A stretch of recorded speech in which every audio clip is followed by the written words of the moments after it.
Here we go. I knew something had to happen. It's episode 20, Allison. You should be ready. Raise the volume up. I told you I was going to do something interesting. There it is.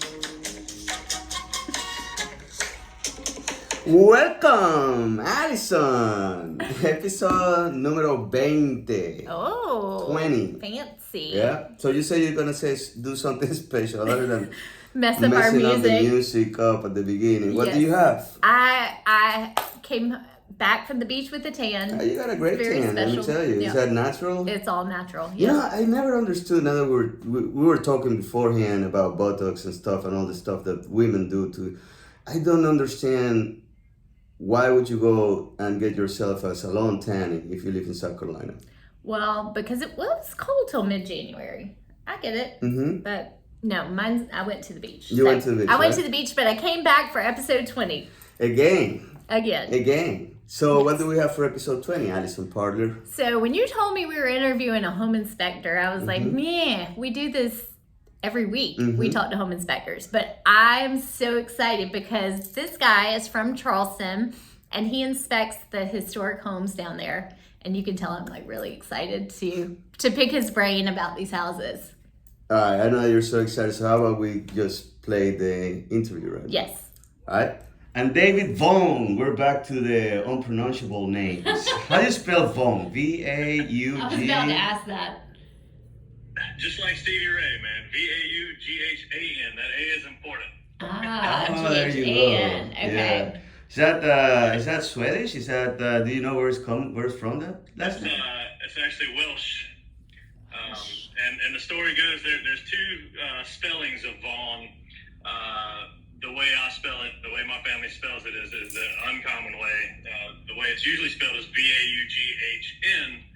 And the story goes that the Vaughn clan, the Welsh Vaughn clan that spelled it without the A were a bunch of rapists and murderers. So the family members that wanted to separate themselves from that clan wanted to maintain the name, separated and added the A. I don't know how much truth there is to that, but that's what I heard. Well, and I'm pretty sure that that lineage of rapists and murderers just ended when you took the A away, right? Yeah. So David. Do not associate with those. So David, we understand that you are right now your current full-time job is being a home inspector, right? And you work on the Charleston area. Charleston. That is correct. Charleston. Charleston. He's clearly not from the Charleston area. So tell me a little bit about that area and a little bit about yourself. Yeah, so the area, Charleston, very historic place. It's absolutely been booming really the last 10 years, but especially the last 5, I would say. Almost doubled in population, it seems. There's some benefits to that, of course, and a lot of downfalls to that as well. We've had to deal with some traffic issues, some infrastructure issues, that kind of thing. But Charleston's a great place to live. It's especially if you're a history buff like myself. There's a lot to do here. There's a lot of great food here. There's, as you know, a lot of great golf courses, lots of history, beautiful homes, beautiful architecture. And I've been very fortunate to work in the construction inspection industry for a long time. Now, I actually worked for the city of Charleston as a municipal code inspector for about 8 years before I started my own private inspection company about 5 years ago. And before that, I did geotechnical engineering, foundation design, that sort of thing. So been in the business for quite some time, and it's really been a treat to get to see a lot of the guts, if you will, of these old historic houses down here. And I've been in a lot of them, so there's a lot to see. I am super jealous. I went to College of Charleston, so I lived down there and grew up close to Charleston. And it's definitely one of my favorite cities. And every time I visit and I look at those houses, I always want to go in them and explore. So you get to do that on a daily basis pretty much. Yeah, I don't get to go into the old historic houses as much now, unless somebody buys one these days. So that's not very common. considering how much they cost and what kind of investment that is. But with the city, as a municipal inspector, a lot of those old houses are constantly being renovated. And just some of them have been renovated over 20 times, in the past 100 years. And with that, we would do municipal inspections in the houses and get to go in and out pretty much on a daily basis. But now I may get to go in one about once or twice a month, but I've seen most of them. So David, trying to tie it up what we see here in Chapin and in Columbia, South Carolina, to what you have been through in Charleston. If you could do it again, because we see a lot of growth right here, maybe not at the same rate at Charleston, but it's definitely there. It's getting there. So if you could do things over again, what would be your main focus for us? As far as controlling infrastructure, controlling the growth. Mm-hmm. Well, growth is like I said, it comes with its ups and downs. If I could start over and do it again, I would get to know more real estate agents off the bat. That took a while. I started working with one or two agents right off the bat that just friends of mine, and then friends of friends, and word of mouth spread pretty quickly.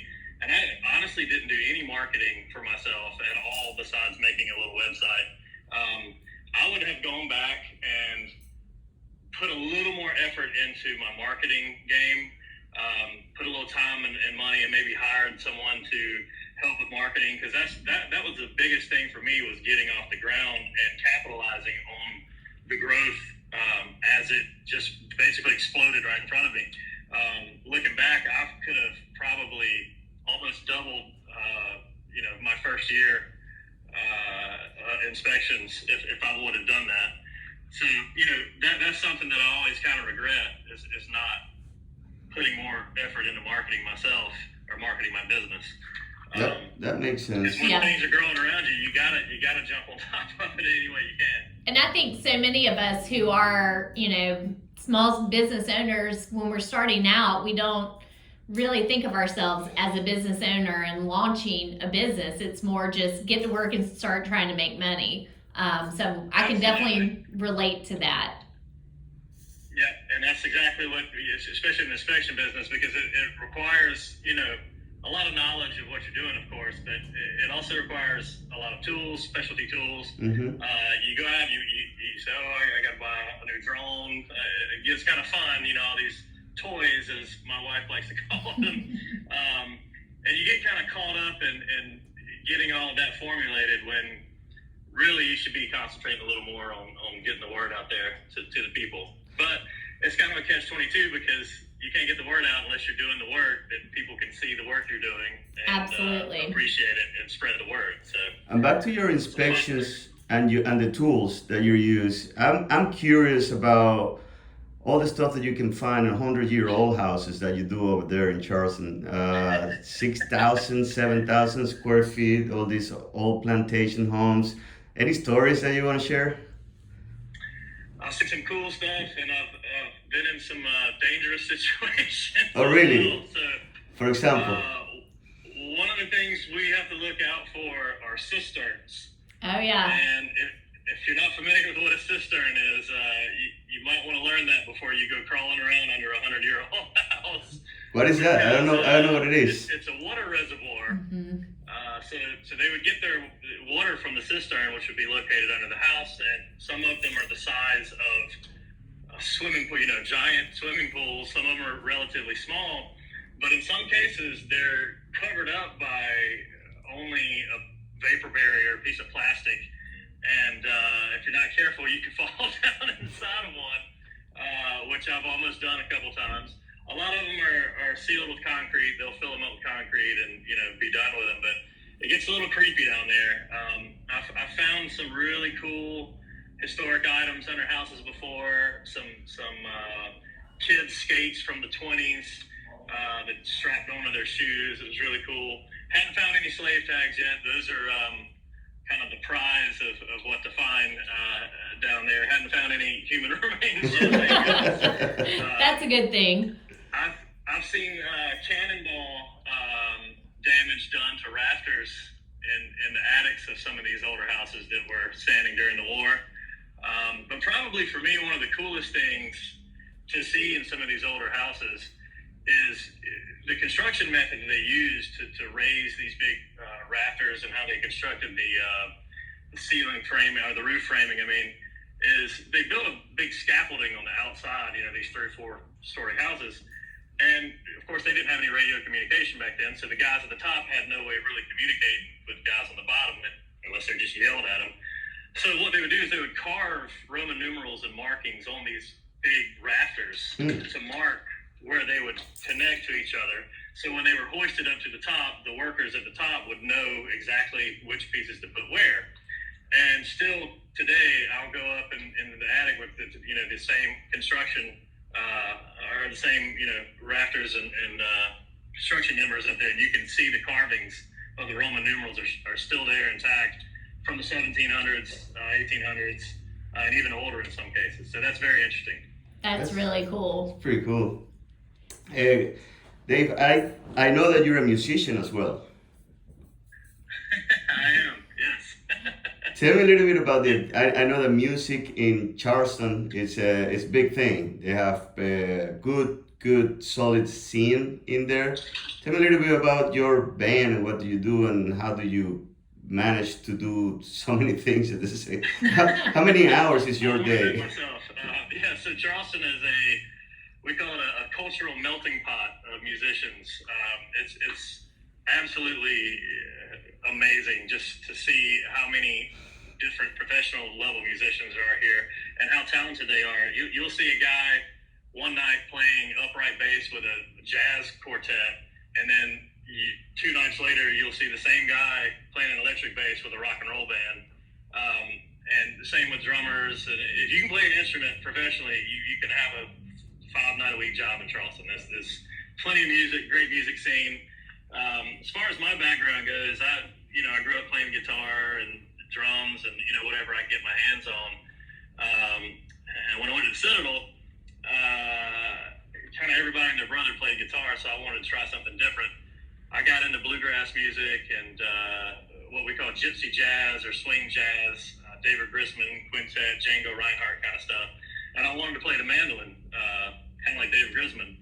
So I started playing the mandolin, learned how to play bluegrass. Long story short, got into a couple bluegrass bands and have been playing ever since. My big band that I helped form, I think 6 years ago now, it's called the Traveling Kind.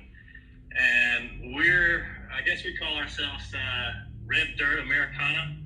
I guess if Hank Williams Sr. and the Allman Brothers had a baby, that would kind of be us.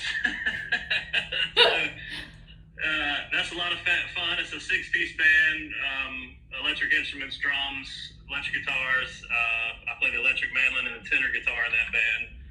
And we got our second album coming out pretty soon. But, we're all growing up. We all have kids now, and we can't live in a van and travel the country like we used to pre-kids. So it's kind of a weekend warrior musician type thing for us now. But it's still fun. We have a blast doing it. We get to meet interesting people. Still travel a little bit, go out of town and play. Maybe I'll come play at your party for you. Oh, yeah. Yeah. That would be fun. Let's do that. He'll get you on the books.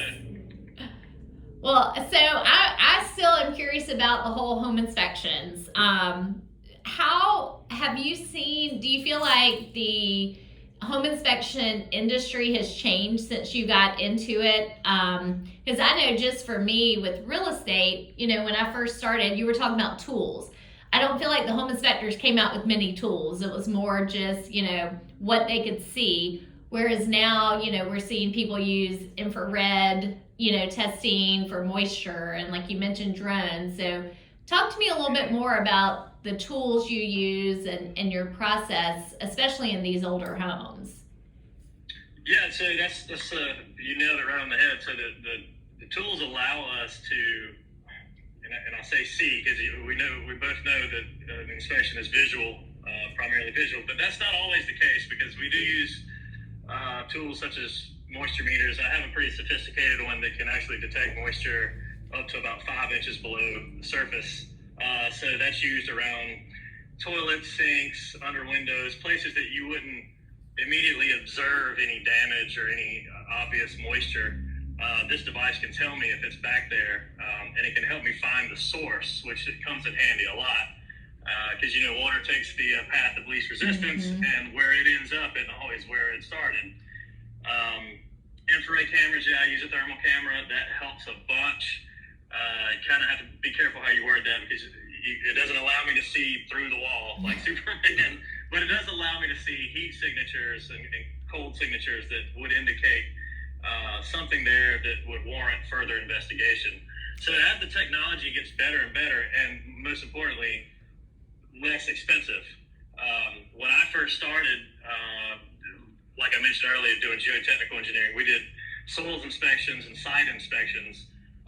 We didn't have these sophisticated cell phones with cameras on them. We had to take pictures with a digital camera, go back to the computer, download them, individually put them in the report. I mean, the report took hours and hours and hours. Whereas now I do the report on site, and 9 times out of 10, my client gets the report before I even leave the inspection. That's a huge time saver there.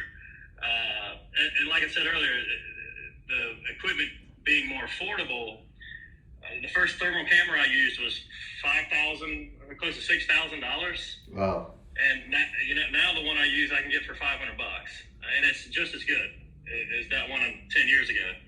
So that allows more people to kind of get into it. It allows us to work more efficiently and provide our clients with as much information as we can possibly give with a visual inspection.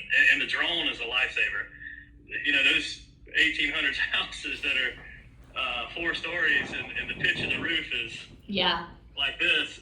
I'm not climbing that. There's no way. I don't have the equipment, but I want to at least be able to give my client an idea of what the condition of the roof is. So, this drone can fly up there and take high definition pictures and zoom in and see exactly what's going on up there and at least give me an idea instead of just saying, hey, I couldn't find the roof. Sorry, you're out of luck.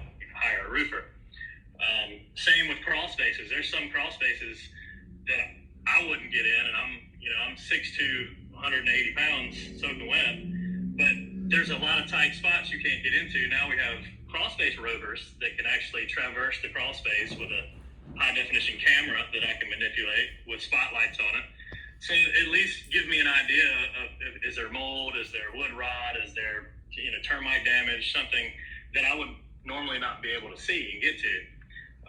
So the technology has definitely changed in the past 10 years and helps us a bunch.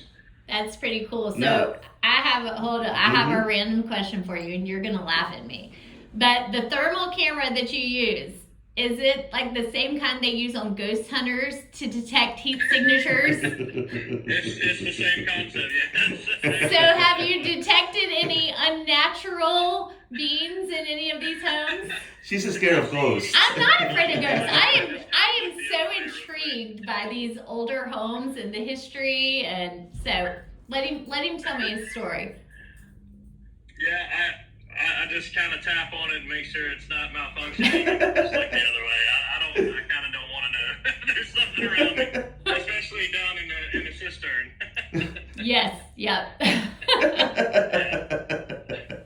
that's terrifying.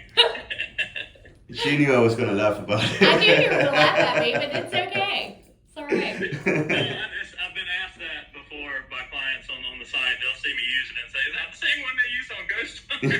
Yeah, the same one. It's also the same device that firefighters use in a fire to find cold bodies.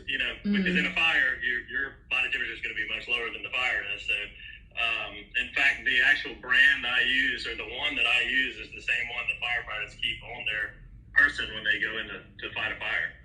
So That's one of the reasons I bought the one that I use. So those cameras, those thermal cameras, when you use it in old structures, old homes, that they don't have the same, or anything as close as the same insulation type that they're using in new homes. aren't you creating like unreal expectations to buyers? How do you walk that fine line? Yeah, so there has to be a knowledge base there of what it is you're looking at, and a basic understanding of what the thermal imaging is telling you, because there's a lot of settings, a lot of things that you have to be aware. Eminence is one of them. So reflective material, anything reflective, metal, like ductwork, stuff like that, will give you a false reading. It looks like it's either hot or cold when actually it's just reflecting an image back to the sensor. And it takes a little bit of education to know what you're looking at, because anybody that's never used one before goes out there and just starts looking around with it, is gonna may think the world's crumbling down if they don't know what they're looking at.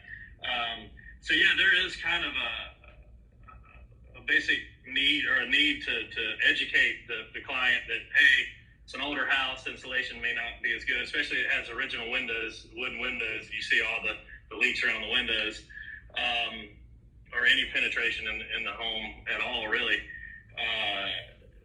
But yeah, it's a good point, because you look at it a couple times and go, wait a minute, is that a water leak? But that's why we back it up with other tests. So you see something that's suspicious, you then use another tool to either verify or throw it out. So if I see something that looks like moisture behind the wall, well, the next thing I'm gonna do is I'm gonna take my moisture meter and I'm gonna check it non-destructively. And if I get a reading, then I'll use even a different device that actually probes up inside of the wall and can get an actual moisture reading from behind there. So the use of multiple tools with the thermal camera is very important for that reason.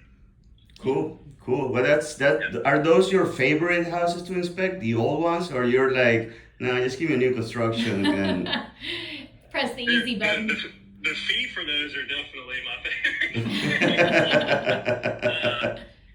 Because they take all day. And yeah, there's something about you kind of form I know this sounds strange and not in a sexual way, but you form a relationship with the structure. You kind of got to get to know it. How's it breathing? How's it moving? What are the sounds that it's making, if any? It's kind of in other words, I spend the first 20 minutes walking around, just kind of opening doors, flipping switches, going backwards against my tracks, looking to see how everything connects, how the walls connect, how the windows are laid out, just kind of getting to know the house, So with those old historic houses, you do get this feeling that you're a part of something bigger than just this cookie cutter house that was thrown up in 3 months down the street, that has no history, and nothing wrong with those houses, don't get me wrong, but yeah, it's a great feeling, honestly. So I think we need to schedule for his next inspection at a historic home for you and I to go down and be on site. Oh, that'd be cool. Yeah. And then and do it on a day you're playing, and then we can come hear you play. Yeah, actually, we'll go to the beach. Yeah. Listen, we're gonna schedule a full day with you, David. So we're gonna do the inspection early in the morning. That's right. Then we're gonna play some golf, and then we're gonna go hang out on the beach, and then watch you playing at night. Man, you gotta... we can get on the boat and go do some fishing. Oh, there Even you go. better. We're gonna need a 48-hour day. That's for sure. To spend it with you, man. Hey, it's been a pleasure talking to you, David. Honestly, if that's something you would like to do, as long as the client obviously is okay with it, the homeowner's okay with it, which usually they are. Mm-hmm. Most homeowners I run into that own these historic houses are proud of the history of the home, and in a lot of cases they'll share with me all the information they have. I always take it to the next level and get as much information of the historical data of the home to share with the client if they haven't already done so. What's the oldest? Most buyers buying these houses take the time to learn what the house is and who owned it in the past. So it's fun to learn, famous people in the past who lived in these houses. So, I would love that. Yeah. That makes me really excited. And so I did one a couple weeks ago that Samuel Morse lived in for about 8 years. And if you're not familiar with Samuel Morse, he invented Morse code. Yeah. Wow. That is so neat. That is awesome. He had all his annotation through the wall, just like the beep, beep, beep. Roman Yeah. numerals. Yeah. Hey, and quick question, because we're running out of time, but we mentioned historical here and there. What's the oldest? What age are we talking about? What's like the oldest house you've been into? The oldest build date so far was 1687.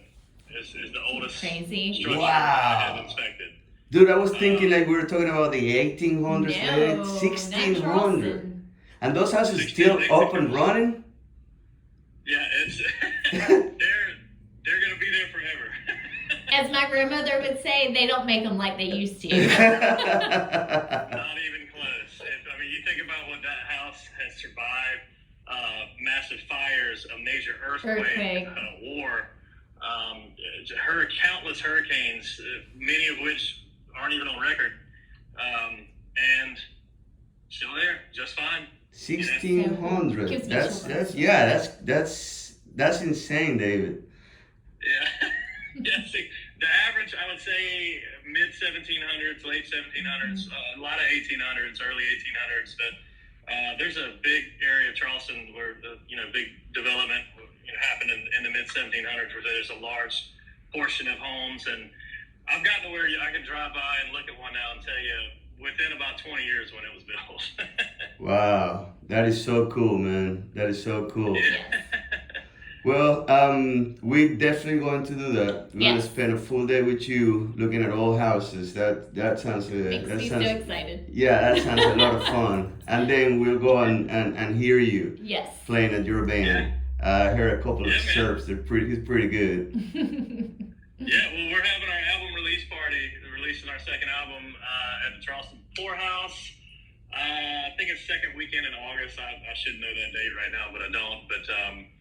But I'll get it over to you. So Sure, man. Maybe Yes. you can plan a weekend that weekend. Just let us know. We schedule a 30 minutes down south field trip. That's right. There you go. Y'all can come spend more than 30 minutes downstairs. We will, Thank brother. you so much for your time. This was very interesting. I enjoyed it. Absolutely, I enjoyed it as well, and thank y'all for having me on today. All right. Thank you, David. Take care. That was fun. Yeah, Yes. I definitely want to go and check out one of those houses. Hey, 1600? I know. It's crazy. I didn't even know that a house that old. I mean, I understand a temple or something, but a residential house. home that has to go through every single day use, not necessarily the type of maintenance that temple, for But example. they were built differently then. I know. When I used to live in New York City, I would see some of those that were like really old, but most of those are gone. You know what I mean? Like, Yeah. They just replace it. The just fact that there is no really preservation agency that will come and tell you, hey, you cannot get rid of your house and rebuild your house. Like it's on your own, and then you have been passing that from family to family, or from new buyer to new seller to Well, new buyer. now it is. I mean, those houses are highly regulated now. Well, now, but it wasn't like that in the early 1900s. That's It right. wasn't like that in that's what I'm saying. You're talking about at least 400 years, 350 years of free for all, and nobody and they're still there. and they're still there. We definitely have to go. Yeah. We hope Anyway, you enjoyed this as much as we did. I did, and that's why we're friends, and we know a lot of really good inspectors in this area, and we're probably gonna bring some. But it was hard to try to decide, all right, which one are we gonna bring, because they're at least the ones that we work with. They're pretty good, and we didn't want to create that.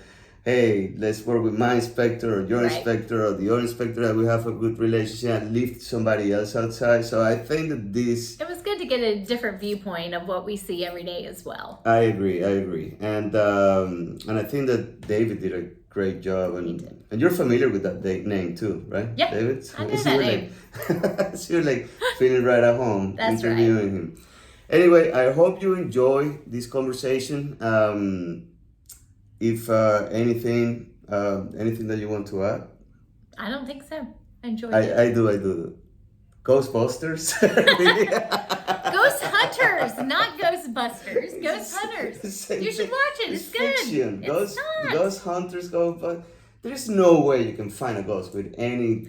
We're gonna call David and go searching with his infrared camera. He even said that doesn't happen. He didn't say that doesn't happen. Listen, there is a He difference. said he taps the screen, hoping it's malfunctioning, and he looks away.